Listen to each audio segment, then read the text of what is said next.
कभी सोचा है कि हाथ में पकड़ी हुई वो कोक की बोतल सिर्फ एक ड्रिंक नहीं, बल्कि बल्कि उससे कहीं ज्यादा है।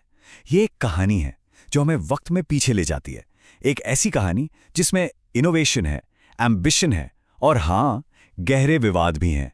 वो चमचमाता लाल लोगो, वो ताजगी देने वाला स्वाद, उसके पीछे एक ऐसी सच्चाई छिपी है जो उतनी सीधी सादी नहीं है जितनी लगती है।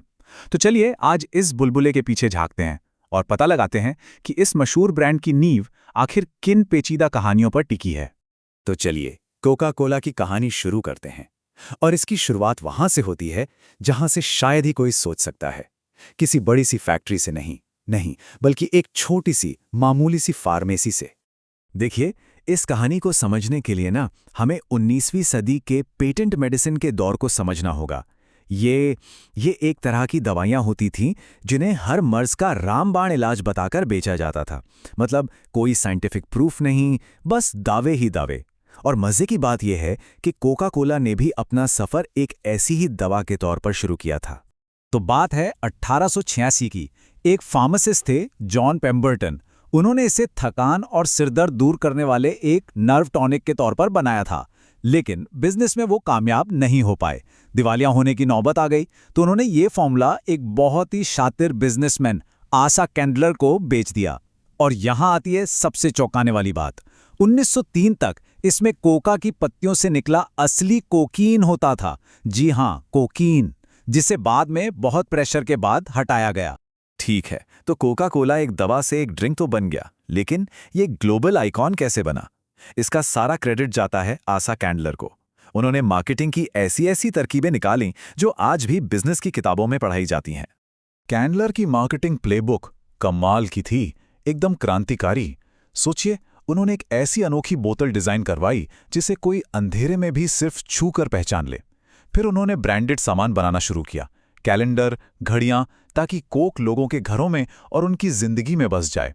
और सबसे बड़ा दाव, मुफ्त सैंपल के कूपन। उन्होंने लोगों को इसका स्वाद चखाया और एक ऐसी जबरदस्त डिमांड पैदा कर दी जो आज तक नहीं रुकी। पता है, कोक की कामयाबी का राज सिर्फ उसके टेस्ट में नहीं था। नहीं, उन्होंने एक ड्रिंक नहीं, एक एहसास बेचा। उन्होंने अमेरिकन ड्रीम का एक सिंबल बेचा। कोक पीना मतलब अमेरिकन लाइफस्टाइल का हिस्सा होना। एक कल्चरल स्टेटमेंट बन गया था ये। तो ये अमेरिकन लाइफस्टाइल का प्रतीक पूरी दुनिया में कैसे फैला? कहानी में एक बहुत बड़ा मोड़ आता है, दूसरा विश्व युद्ध। कंपनी ने इस ग्लोबल कॉन्फ्लिक्ट को दुनिया भर में अपने पैर फैलाने का एक गोल्डन चांस बना लिया। कंपनी के प्रेसिडेंट ने एक ऐसा वादा किया जो इतिहास बन गया। दुनिया के किसी भी कोने में मौजूद हर अमेरिकी सैनिक को कोक की एक बोतल मिलेगी, सिर्फ 5 सेंट में। सोचिए, ये देशभक्ति का एक मास्टर स्ट्रोक था। बस इस एक कदम ने कोक को अमेरिकी पहचान का दूसरा नाम बना दिया। और सरकार की मदद से कंपनी ने जंग के मैदानों के पास ही दुनिया भर में 60 से ज्यादा बॉटलिंग प्लांट खड़े कर दिए। लेकिन युद्ध के दौरान कंपनी का रोल काफी पेचीदा था। एक तरफ तो ये एलाइड फोर्सेस के सैनिकों के लिए घर की याद दिलाने वाला एक सिंबल था, वहीं दूसरी तरफ नाजी जर्मनी में एक बिल्कुल अलग कहानी चल रही थी। हुआ ये कि जब कोक का सिरप जर्मनी पहुंचना बंद हो गया तो वहां के जर्मन हेड ने फैक्ट्रियां बंद ना हो, इसलिए फलों के बचे कुचे गूदे से एक नई ड्रिंक बना डाली। और जानते हैं वो ड्रिंक कौन सी थी? फैंटा। जी हां, वही फैंटा। तो इस चमकदार कामयाबी और ग्लोबल पहचान की कहानी के पीछे कुछ बहुत ही गहरे और परेशान करने वाले सच भी छिपे हैं। अब सिक्के का दूसरा पहलू देखते हैं। कंपनी का इतिहास गंभीर विवादों से भरा पड़ा है। मिसाल के तौर पर एक कैंपेन चला था, स्टॉप किलर कोक। इस कैंपेन ने कंपनी पर बहुत ही संगीन इल्जाम लगाए। इस कैंपेन का यह बयान ही देखिए, यह उन आरोपों की गंभीरता को साफ साफ दिखाता है। यहां कंपनी को सीधे सीधे हिंसा के लिए जिम्मेदार ठहराया जा रहा था। और इन इल्जामों का एक पैटर्न सा नजर आता है। कोलंबिया में बॉटलिंग प्लांट्स पर यूनियन नेताओं के खिलाफ हिंसा के आरोप, भारत जैसे कई देशों में जमीन का पानी सुखा देने के आरोप, और यूके में डसानी पानी वाला वो फियास्को याद है, जब पता चला कि बॉटल में बंद पानी असल में बस ट्रीट किया हुआ नल का पानी था। और इन सब के ऊपर ज्यादा चीनी से सेहत को होने वाले नुकसान को लेकर तो कंपनी हमेशा से ही सवालों में घिरी रही है। अब आते हैं कोक के इतिहास के सबसे दिलचस्प और मशहूर किस्से पर, न्यू कोक की कहानी। ये एक ऐसी घटना है जो आज भी बिजनेस स्कूलों में एक केस स्टडी की तरह पढ़ाई जाती है। तो साल था 1985। पेप्सी का पेप्सी चैलेंज जोरों पर था और कोक की सेल लगातार गिर रही थी। अपनी बादशाहत बचाने के प्रेशर में कंपनी ने एक ऐसा फैसला किया जिस पर यकीन करना मुश्किल था। एक बहुत बड़ा रिस्क लिया। उन्होंने अपने 99 साल पुराने सीक्रेट फॉर्मूले को ही बदल डाला। और नतीजा एक नेशनल डिजास्टर जैसा था।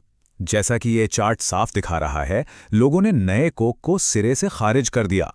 पूरे देश में बवाल मच गया, जबरदस्त प्रोटेस्ट हुए, लोग सड़कों पर उतर आए कि उन्हें उनका पुराना कोक वापस चाहिए। और आखिरकार सिर्फ 79 दिनों के अंदर कंपनी को हार माननी पड़ी और कोका कोला क्लासिक को दोबारा लॉन्च करना पड़ा। और उसकी बिक्री ने तो पिछले सारे रिकॉर्ड ही तोड़ दिए। और यहीं पर असली ट्विस्ट है। जो चीज़ कंपनी की सबसे बड़ी गलती लग रही थी, वो अनजाने में उसका सबसे बड़ा मार्केटिंग मास्टर स्ट्रोक बन गई। इस पूरे हंगामे ने लोगों को एहसास दिलाया कि कोक उनके लिए सिर्फ एक ड्रिंक नहीं है, बल्कि उनकी यादों का, उनके कल्चर का, उनकी पहचान का एक हिस्सा है। तो सवाल ये उठता है कि क्या ये सब एक बहुत ही सोची समझी मार्केटिंग की चाल थी, या बस एक गलती जो किस्मत से बहुत बड़ी कामयाबी में बदल गई? ये एक ऐसा सवाल है जिसका जवाब शायद हमें कभी ना मिले, लेकिन ये कोका कोला की कहानी कितनी पेचीदा है, ये जरूर बताता है। तो कोकीन वाली एक दवा से शुरुआत, जंग के मैदानों में अपने साम्राज्य का विस्तार, गंभीर विवादों में घिरना और अपनी सबसे बड़ी गलती को अपनी सबसे बड़ी जीत में बदल देना। कोका कोला की कहानी हमें दिखाती है कि एक ब्रांड सिर्फ एक प्रोडक्ट नहीं होता। ये इतिहास, कल्चर और हमारी भावनाओं का एक बहुत ही कॉम्प्लेक्स मिक्सचर है। और शायद अगली बार जब कोई कोक की बोतल खोलेगा तो उसे वो सिर्फ एक ड्रिंक की तरह नहीं, बल्कि एक पूरी कहानी की तरह देखेगा।